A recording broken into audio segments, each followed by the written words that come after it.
సూర్యాపేట జిల్లా నేరేడుచర్ల మండల కేంద్రంలో జరిగిన జాతీయ గ్రామీణ బంద్ కార్యక్రమంలో పాల్గొన్న సిపిఎం నాయకులు పారేపల్లి శేఖర్రావు, సిపిఐ నాయకులు ధూళిపాల ధనంజయ నాయుడు, సిపిఎం పట్న కార్యదర్శి కె నగేష్, మండల సిపిఐ కార్యదర్శి ఎల్లబోయిన సింహాద్రి, పట్న సిపిఐ కార్యదర్శి కత్తి శ్రీనివాసరెడ్డి, ఏఏవైఎఫ్ జిల్లా అధ్యక్షుడు చిలక రాజు శ్రీను, వ్యవసాయ కార్మిక సంఘం జిల్లా ఉపాధ్యక్షుడు రావుల సత్యం, ఏఐటియుసి నాయకులు ముత్యాల భాస్కర్, గైగుల శ్రీరాములు, కొమ్మర్రాజు, వెంకట్ తదితరులు పాల్గొన్నారు.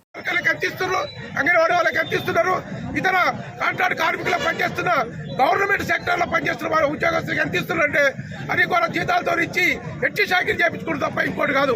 ఇప్పుడు ఆశాలు ఉన్నారంటే ఇక్కడికి వచ్చారు. వాళ్ళు ఏ పని చెప్పినా, ఏ కార్యక్రమం వచ్చినా ప్రభుత్వం వాళ్ళని ముందర పెట్టి పని చేయించుకుంటా ఉంది. కానీ వాళ్ళకి వచ్చే జీతం చాలా తక్కువ. అందుకని ఈ రోజు ఈ సమ్మె సందర్భంగా సుప్రీంకోర్టు ఏదైతే రూలింగ్ ఇచ్చిందో ఆ రూలింగ్ ప్రకారం కనీస వేతనం ఏ కాంట్రాక్ట్ ఏ ప్రభుత్వ ఉద్యోగాలు పనిచేస్తున్నా కూడా 26,000 రూపాయలు ఇవ్వాలని చెప్పడం ఒక ప్రధాన డిమాండ్ తోటే ఈ రోజు దేశవ్యాప్తంగా సమ్మె జరుగుతూ ఉంది.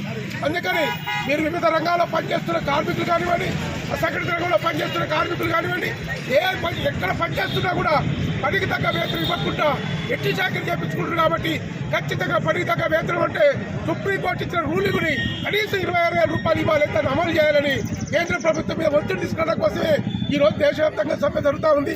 అట్లాగే 4 లేబర్ కోడ్లు కాదు, ఎవరికి అవసరం వచ్చిన సంఘం వాళ్ళు పెట్టుకొని వాళ్ళ సమస్యల పరిష్కారం కోసం సమ్మె చేస్తారు. సమ్మె చేసే హక్కు ఉండాలి అని చెప్పని కూడా ప్రధాన డిమాండ్ పెట్టుకొని మనం ఈ ధర్నాలు చేస్తా ఉన్నాం. ఈ రోజు చూడండి, అమాలి కార్మికులకు వెల్ఫేర్ బోర్డు ఏర్పాటు చేయట్లేదు.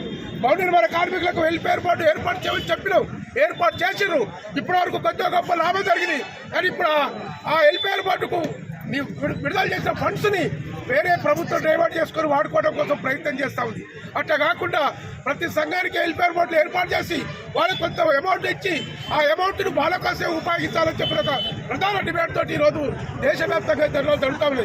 మన రాష్ట్రంలో కూడా మన రాష్ట్ర ప్రభుత్వం కొత్తగా మారింది. గత ప్రభుత్వం మీద అనేక ఒత్తిడి తీసుకొచ్చినాం. ఈ ప్రభుత్వం చేస్తూ ఉంటుంది.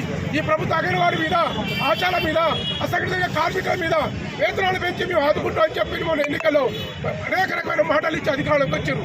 చూడాలి, మనం 2 నెలలు 3 నెలల పాటు చూసి వాళ్ళ మీద కూడా ఒత్తిడి తీసుకొచ్చి మొన్న సిఐటి నాయకత్వాన ముఖ్యమంత్రి గారు కలిసి ఈ కార్మికుల సమస్యల మీద ఒక లెటర్ ఇచ్చాం. మీరు మాట ఇచ్చిర్రు. ఈ మాట ప్రకారం ఖచ్చితంగా మీరు అమలు చేయాలని చెప్పాం. మాకు కొంచెం టైం ఇవ్వండి, మీ ఇప్పుడేగా వచ్చిందని మాట్లాడారు. అయితే టైం ఇద్దాం.